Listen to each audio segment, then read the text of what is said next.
I don't know why we did this to ourselves. Welcome to Real Shock, the good, the bad, and the what the fuck, where I make an unsuspected guest watch the worst, weirdest, and most disturbing films so you don't have to. With me today is handsome Anson, a guy who I wanted to shock, but that's not really possible. So I showed him a bunch of cannibals eating people just so he could have fun with it. Join us today as we watch the horrific Green Inferno. Real Shock. We meet Justine, a bright-eyed college freshman with a savior complex who is drawn to Alejandro, a smug activist and his crew of eco-warriors planning a big stunt in the Amazon. Their goal? Stop deforestation by live streaming themselves chained to trees and bulldozers. Anson! I gotta talk about in the first 10 minutes the dreadful acting. Oh, yeah. There's not much bad acting in the film, but for some reason the first 10 minutes, it's not good. I'm on a hunger strike. Yeah, like I thought it was maybe for like Alejandro specifically. It was like English as a second language thing, but it's just like, no, I just think he's really a horrible actor. And I think it was Justine's best friend. I think she's brutal too. Casey. Thank God she's not in it much. What? They deserve to get tear gas for waking us up so early on a Sunday. Good. And then the lovable Jonah. Yeah. Very lovable, but also something is just not really working. Did he have like a touch of the tism? Like what's going on with Jonah? Don't think. Act. All right, let's go with the breakdown. Spoilers ahead. If you want to see the film, go watch it and then make sure you come on back. If you don't want to see something horrific that will melt your brain, just watch the podcast. You don't have to watch these films. You could tell your friends you saw the film, but you just watch the podcast. It's all good. You can lie. The group travels to Peru, funded by a local drug dealer named Carlos, and they successfully film themselves chained up at the deforestation site. When Justine is nearly shot by a guard, the protest goes viral. But she soon realizes Alejandro only brought her along to exploit her father's position as a UN lawyer. The group is arrested, but quickly released thanks to a bribe from Carlos. On their flight back, the plane crashes deep in the jungle, killing several, including Carlos. Stranded and disoriented, the survivors regroup and search for a GPS phone. But when Cara, Alejandro's girlfriend, investigates a strange noise, a native tribe suddenly appears, shooting her in the neck with an arrow and tranquilizing the others. This was a big intro. I think it goes on a little long. Like this is probably like 35, maybe 40 minutes of the film. Yeah. Oh, I was wondering like how they were going to find themselves in the jungle like at that point, right? Mm-hmm. Yeah, I think the plane crash scene was probably one of the best parts. And then when we land on the ground, I believe one guy just walks into a propeller. They were just out of it, guys. Which makes sense when the tribe comes. They're easy pickings. Wondering why Kara gets shot in the neck and the head and nobody else. That was the scene that like, I honestly was like, what the F just happened? We're not supposed to like Kara. She's been mean to Justine, and we thought Justine was getting in there with Alejandro, but really they were setting them up. They knew that Justine's father was a UN lawyer, so they wanted this big publicity stunt. Also, I should mention early, when we find out Justine's father is a UN lawyer, it's because in a classroom, she's watching scenes of genital mutilation on women, and she's very passionate about this. She wants us to stop using her father's power. That's going to be a big part of this, so I thought I'd mention it. Before we go on with the film, I always have to ask who my guest is, because it doesn't make sense not knowing who my guest is and showing these films. They could love it. And in this case, I think I failed because I don't know what to show Anson, so I just showed him something I think he would like. This is my first purposed fail. So when you first gave me the title, I actually had seen different clips of this because like, I don't know, when sometimes I'll get stuck on YouTube just looking at different like scenes of like gore and these things. Yeah, I thought you would know. Did you see it before? No, this is my first time watching it. And it seems like it's right up your alley too. Mm-hmm. It may have been one of those things that I'd sort of seen in passing at the time, but it didn't sort of like pique my interest. 2013. I saw it in the theaters. Oh, yeah. And it was severely delayed. That's why I went to the theaters to see it. It was delayed so late that 1 week later, Eli Roth's next film, Knock Knock, came out in theaters. Both of his movies were in theaters at the exact same time. Really? I had no idea. Yeah. Anson, give me 3 of your favorite films. If you can't do 3, give me 1. 3 favorite films. Pan's Labyrinth. Different. I didn't know that. Donnie Darko. Really? I'm going to go with a fan favorite, the original Teenage Mutant Ninja Turtles. Oh, that's a banger. The other two are also great. Very cool that you picked them, but Turtles is definitely like in my top 20. I'm starting to realize the 10 films I was telling people was a lie. I was being a film snob.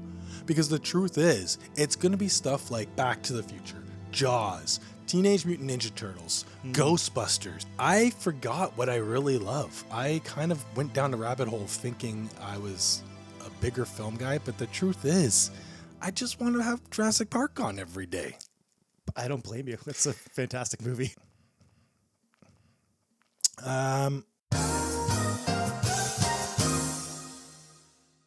So this gets us to our first what the moment. This is going to be a big one. The clan is now captured by the tribe, and they're bringing them back. And Jonas gets picked out. It looks like they're having a good time with them being nice to him. But we're going to watch what's really going on. Right off the bat, they gouge out his eyeball. The elder woman just decides to eat it. Yeah. Yep. This is the first thing we get to see from this tribe. Well, there she goes for numero 2. Now Jonas has lost both of his eyes, while his friends watch in horror. Of course, it's not enough, so they decide to take out his tongue. Yeah. Insult to injury to Jonah here. You know, on this podcast, this is a tongue tally of 3. This is the 3rd tongue I've lost on this podcast. I would say third time's a charm, but Now they're just hacking off his arms while Jonah, the poor guy, the lovable guy, is just screaming in pain. He is alive for all of this. There goes the legs. Jonah is just a body. We don't even have to watch anymore. Before we go and talk about this scene, this What the moment was brought to you by our Scotch Bonnet Peppers. You agreed to join me on a nice little pepper journey because we need a gimmick. And, I don't know how the YouTube algorithm works, so let's just do what Hot Ones does and have a pepper. Cheers, pal. Before we go into this. Oh, what the Are we going to do no water? Can we talk about the what moment before we drink? So when I saw this, it was in theaters, and I almost walked out. Really? Oh, God, it's worse than you swallow. I think water's allowed. I'm going to man it up.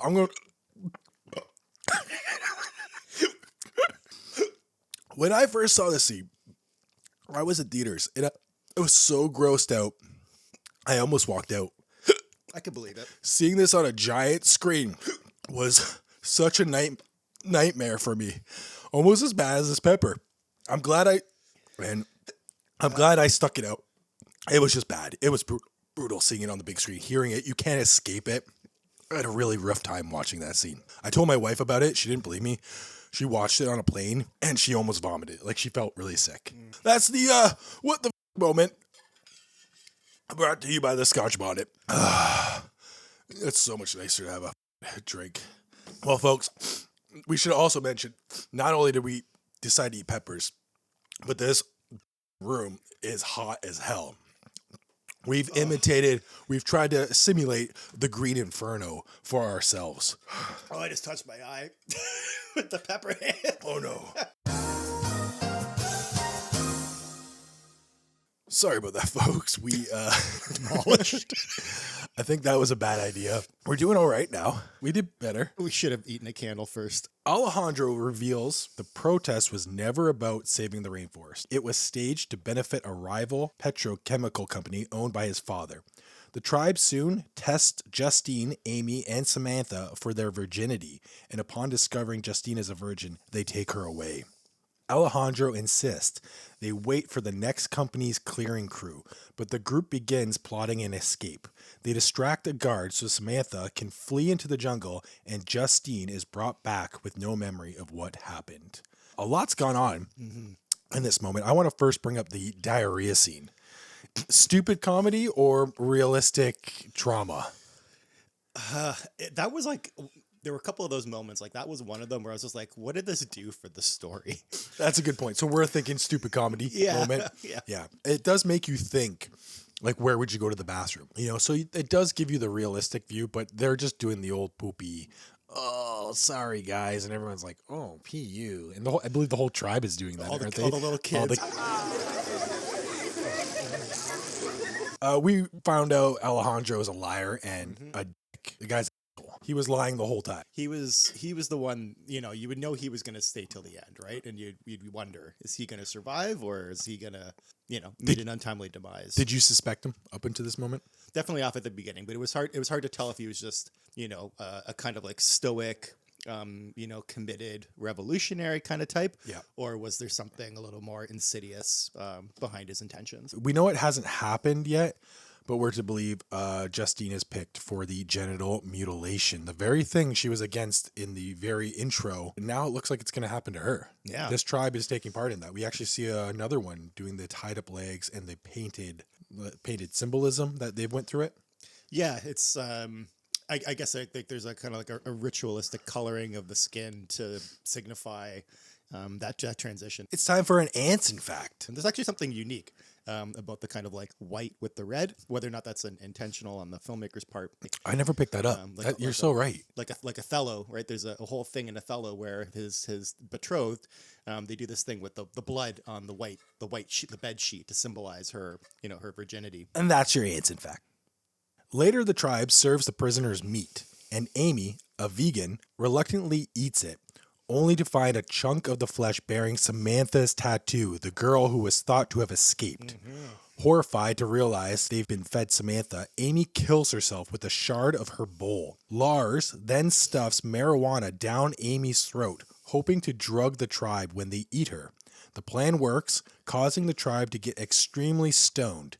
Justine and Daniel flee, while Alejandro, too scared to run, knocks out Lars with a trank to avoid being left alone. What a dick. What a This guy's just getting worse. They tried to make the worst dude ever in the cage with them. Just a horrible dude. He's wanting to stay because he knows there's bulldozers coming because he never actually stopped the deforestation. So he's aware there is somebody coming, but they're all also aware one at a time they're going to be eaten. He's just purposely trying to be the last man alive. Exactly. He definitely self-interested. There's no ifs, ands, or buts around that for sure. Amy was the one who was having the diarrhea. She's now the one shoved weed down her throat.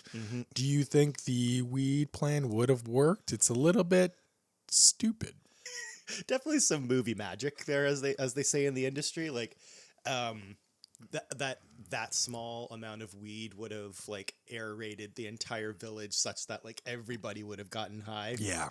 And we also get a really messed up moment where, again, the of a man, Alejandro, decides to start jerking off after Amy has been killed because he says it relieves tension. This dude is horrible. That was probably one of the, like, for me, that was like the what the moment of. I almost counted it as a what the moment because it was just so bizarre. Yeah. But this does bring us to our next what the moment. So the tribe is now stoned as hell. Let's see if Alejandro's plan works to get Lars eaten.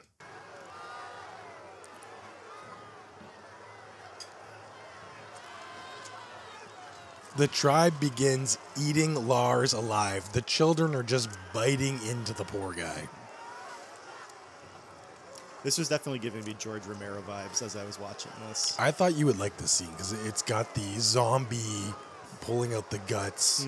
We get a nice little kid This is my favorite part running right there. away with his leg as if he's bringing his family a piece of food. Yeah. It's hard for me to enjoy the comedy in this film, but he does wake up to two stoned guys and he's trying to like plead with them. And then I believe they just start biting into him, laughing. Yeah. They're like holding his hands. They're and they're like stoned to, as like, hell. Yeah, just smiling. And someone mentions they've got the munchies. I think he does. Yeah. As he's running away.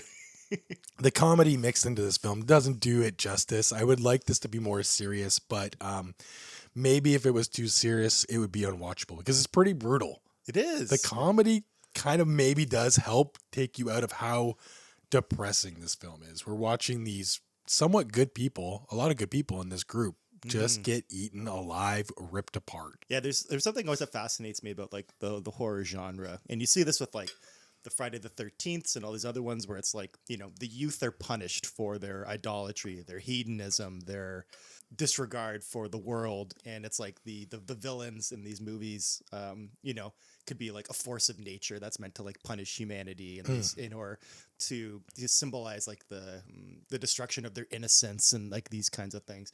And it's like I found like the cannibals in this case were like a really interesting kind of like foil as the kind of like, you know, creature, you know. We should mention too that the cannibals might not be doing this because they might not be bad people. Like it's easy to see a cannibal tribe and say they're bad people. Yeah. But in this case, it's even more of an interesting story because the team, the protagonists, were dressed as the deforestation people when the plane crashed. that's because exactly they true. were sneaking in, they were doing the protest, they were wearing the clothes, and it's to be believed that the tribe is only doing this because they know it's the deforestation people. Yeah, it's They might self-defense. not be this brutal. They're purposely being this brutal because they're at war with the militia of the deforestation people. I think you're right about like the fact that they could be, you know, acting in sort of like self-defense in this regard, but like Vengeance. But yeah, I don't know. I think that it kind of takes away from like the banality of the visceral nature, like how they like they're smiling while they're, you know, cutting Jonah apart. Like this is like enjoyable for them. It is, but it's not. But it doesn't seem to me as like malicious. It's just like we're an untouched people, and this is kind of like what we do. This is how we do. Justine and Daniel return to the crash site and find a phone, but they've quickly been recaptured and dragged back to the village. The tribe paints Justine in ceremonial attire while an elder brutally mutilates Daniel and ties him to a stake to be devoured by ants. When news breaks of an approaching forest cleanup crew, the tribe goes into a frenzy, leaving Justine an opening to escape with the help of a sympathetic child. Daniel begs for death, and when Justine refuses, the child ends his suffering instead. Justine finds Alejandro still alive, pleading for help, but she coldly abandons him and escapes. She reaches the militia just as they battle the tribe and cleverly pretends to film the fight to stop the violence, securing her rescue. Back in New York, Justine lies in a government debriefing, claiming that the tribe helped them and her friends died in the plane crash. So she's escaped. She got out of there with the help of was it a little girl? I think it was a little boy. I But thought so too. She has been slowly winning the trust of this little guy with a necklace she had, a little flute. It showed her pick it up, unrelevant in the beginning. It showed her playing the flute to him, just a nice little moment, but that ends up getting her out of there. She gives the flute to the little boy and he lets her go. Yeah.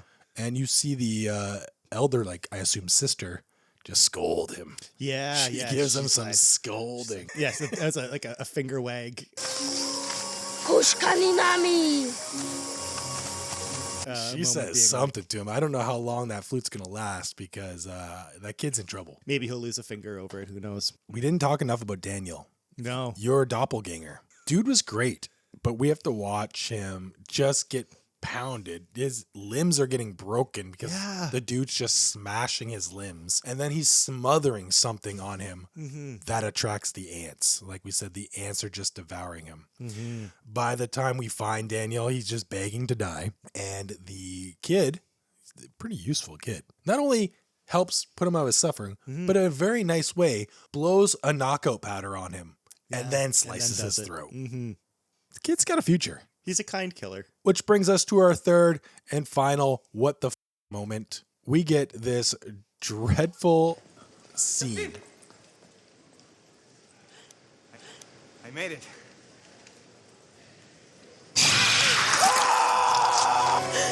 A dream sequence for no reason, doesn't have to be in the film at all.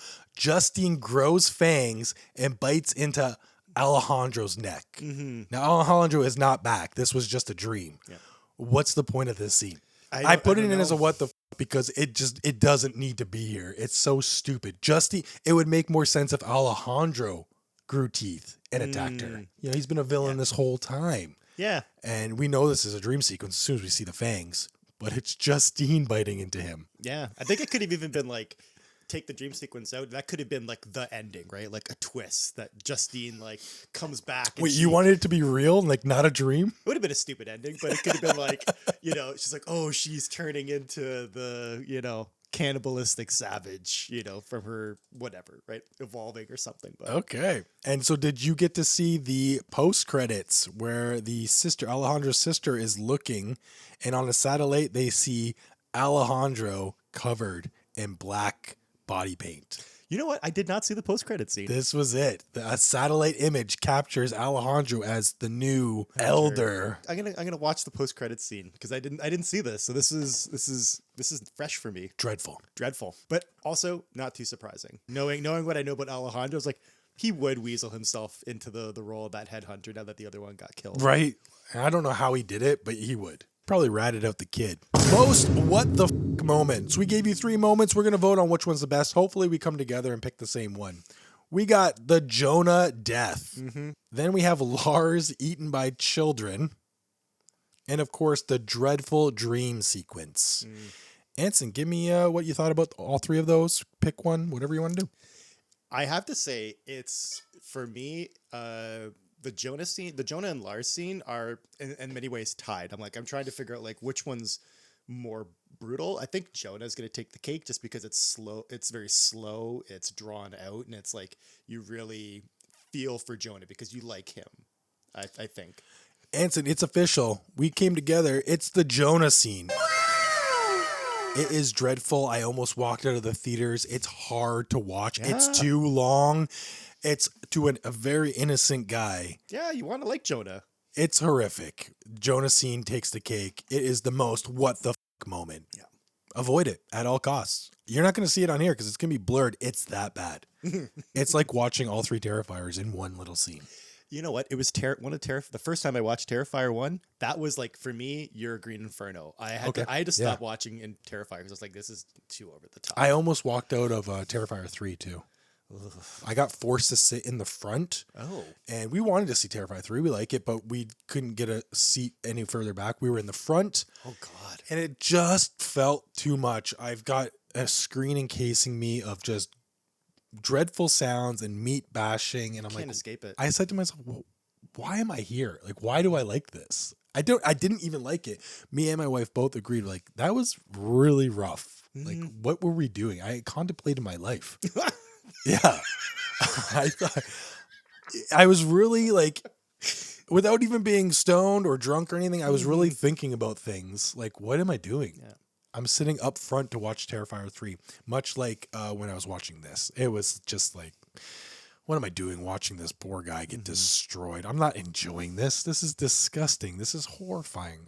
It's a very hard moment for me. It's going to last in my head for a very long time, but great cinematic experience. I wish you could have saw it in the theaters. It really hit.